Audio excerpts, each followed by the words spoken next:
बढ़ जाएगी। दूसरा, राजनीति के शस्त्र को राजनीति से ही काटा जा सकता है। मैं किसी राजनीतिक दल का प्रचारक नहीं हूं, ये बता देता हूं। किसी जमाने में मैं आरएसएस से जुड़ा हुआ था, लेकिन वहां से भी मैं ट्वीट कर गया, अब मैं एक साधु करूं। मेरा धर्म है सत्य का प्रतीकों को सही सूचना देना।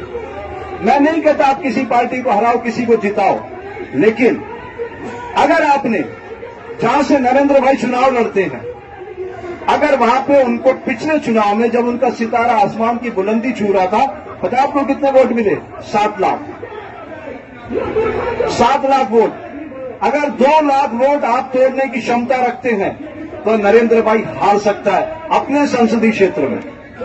और अगर वो हारा, मैं गारंटी करता हूं दूसरे दिन बापूजी बाहर आ जाएंगे। किसी तीसरे ने नहीं फंसाया। ईसाई मिशनरियों की औकात नहीं है कि बापूजी पे हाथ डाल देती। मैं आपको प्रमाण देता हूं। आप कहते ईसाई मिशनरी ने फंसाया। ओम बिरला कौन है इस समय? कौन है ओम बिरला?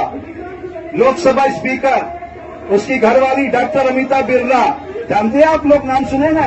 वो बापूजी की शिष्य है कोटा से। मैं कोटा में 15 साल काम कर चुका हूं। मैंने ओम बिरला से कहा, मैंने कहा ओम, अब तेरी आत्मा क्या कहती है? तेरी घरवाली उनकी शिष्य, उसको बाहर निकालना है कि नहीं बापू को? बोले स्वामी जी अब बहुत मुश्किल है। ये ओम बिरला के वर्ड है, लोकसभा स्पीकर, अब बहुत मुश्किल है।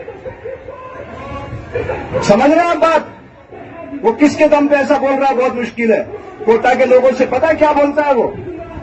जो भी साधक आपके उनके पास जाते हैं, अरे हम कोशिश कर रहे हैं। मैंने कहा एक काम करो, आप लोगों से मैं कहता हूं, चैलेंज करके कहता हूं, आप अमित शाह के साथ मेरी मीटिंग करा दो 1 to 1 5 आदमियों के साथ। अमित शाह क्या बोलता सुन लेना।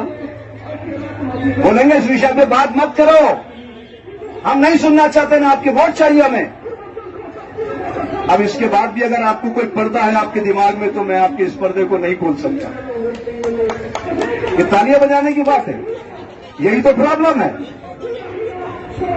हम दुख की बात करते हैं, आप तालियां पीटते हो। अरे गहराई से समझो। तभी मैंने आपको ध्यान की एक विधि बताई कि इससे आपका मस्तिष्क खाली हो जाएगा और आप ध्यान से सुनोगे। राजनीति को राजनीति के शस्त्र से ही काटा जा सकता है, और राजनीति की सबसे बड़ी ताकत है वोट। मैं कहता हूं बीजेपी को प्रचंड बहुमत से जिताओ। अगर आपको जिताना है, आप उसके पक्षधर हो, जिताओ। मैं नहीं कह रहा उसको वोट मत दो, लेकिन एक सीट छोड़ दो पूरे भारत में।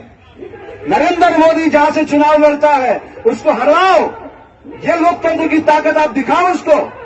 और मैं आपसे कह रहा हूं, 2019 में जब उसका सितारा आसमान की बुलंदी पर था, 37% वोट मिले उसको, सिर्फ 37%। 63% लोगों ने वोट उसके खिलाफ किया। फटा हुआ वोट है।